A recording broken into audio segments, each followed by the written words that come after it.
My name is Greg, and I'm from Ann Arbor for Public Power. Now, we are a community organization of several different local activist orgs, representation from DSA, Sunrise, Indivisible, Climate Action Movement, Washetnaw 350, Ann Arbor Beyond Bernie, and more. And we believe in a green and publicly owned energy future. And our goal is to democratize, decommodify, decarbonize, and decolonize our energy sources. And we didn't just add that decolonize for the sake of this meeting. Decolonization has always been, from the beginning, something that we have been aiming towards and focusing on, because the thing is that currently the way that we do energy in this country is a fundamentally colonial form of power. And we need to move to a system that puts both power back into our hands as citizens and also allows us to be self-sustaining and responsible so that we can generate the power that we need without hurting the rest of the world. So our main problem here is that DTE is not transitioning fast enough to meet global or local emissions targets. They currently have about 60% of their power being generated by coal and about 20% of it by fracked gas. Only about 7% of that is coming from wind and solar. And that is just not acceptable. And the thing is that DTE's current target date is 2050 to reach carbon neutrality. Ann Arbor has, as we all know, has a carbon neutrality date of 2030. President Joe Biden has set a carbon free electricity date of 2035. So that brings us to what we feel is the solution to this problem: municipalization. So what is municipalization? In short, it would mean taking our power system away from this privately owned, investor-owned utility model and into a city-owned public power utility. Now, public utilities are a very common thing across the United States. Most people get their water and sewer from it.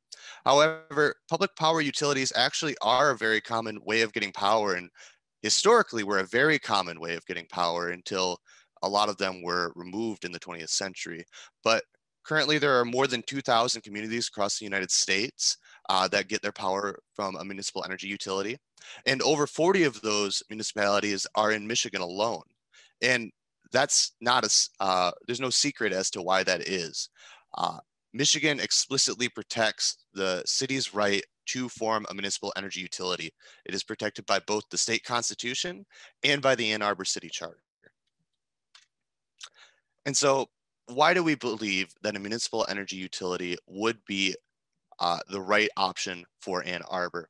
Well, it's reliable, it's affordable, it puts power back into our hands, and it invests in our community. And speaking to what we're talking about today, it is an environmentally responsible route forward. So let's talk about reliability. On average, public power utilities lose power just about half as often as the private power utility counterparts.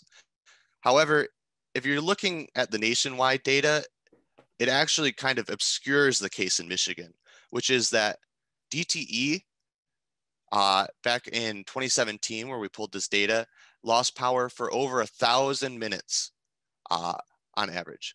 However, the city of Lansing, the largest municipal energy utility in the state of Michigan, lost power for over 250 minutes. That's a quarter, that is only a quarter of the downtime that the private power utility counterpart achieved. And not only that, it's cheaper. Public power utilities on average pay about 14% less than a private power utility counterpart.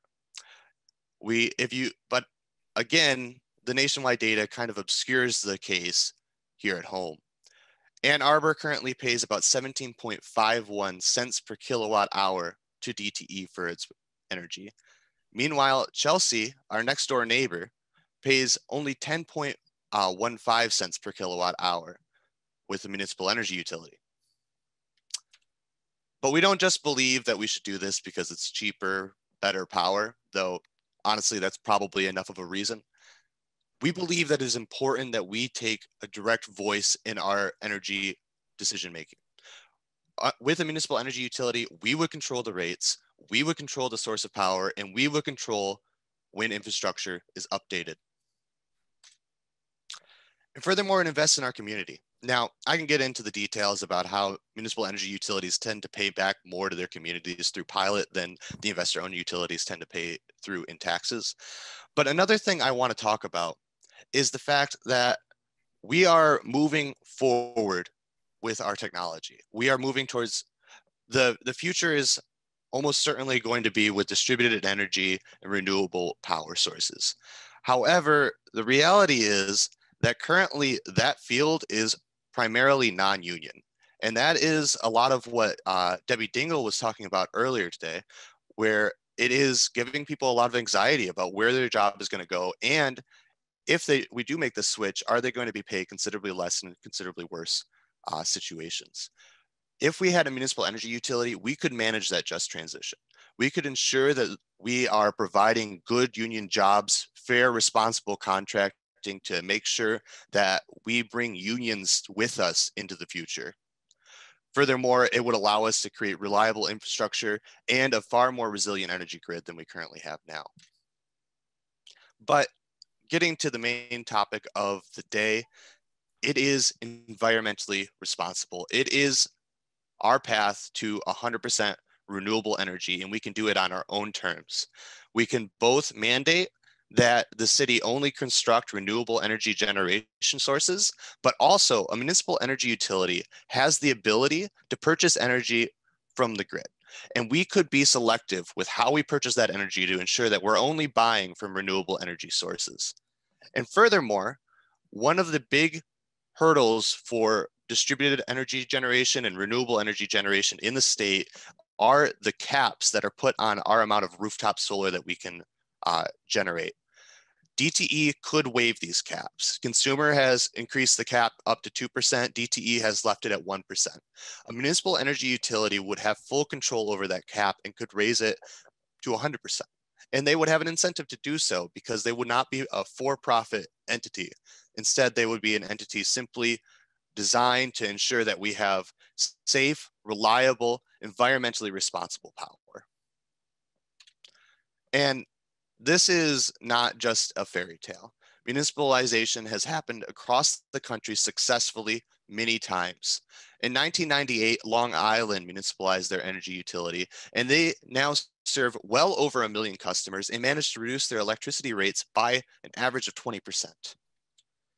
Winter Park, Florida, municipalized their energy utility back in 2005, and the city made so much money from that energy utility that they were able to invest in their infrastructure, create underground lines that massively reduced the outages that they were facing. And finally, and I think in a lot of ways most inspiringly, Jefferson County, Washington voted in 2008 to establish the municipal energy utility. They bought out their local energy utility, Puget Sound, for a $103 million buyout. And now they have a 97% carbon-free electricity mix, one of the cleanest mixes in the entire country. Hopefully soon to be beaten by us in Ann Arbor here at 100%. So thank you. Thank you to all the speakers. Thank you for your time. You can find us at AnnArborPublicPower.com. You can follow us on Twitter, on Instagram. You can sign up for our email list. We just put out a newsletter where we're both talking about what we're doing as an organization and the local energy issues that are going on around the state and the country. So I really appreciate all of your time. Thank you.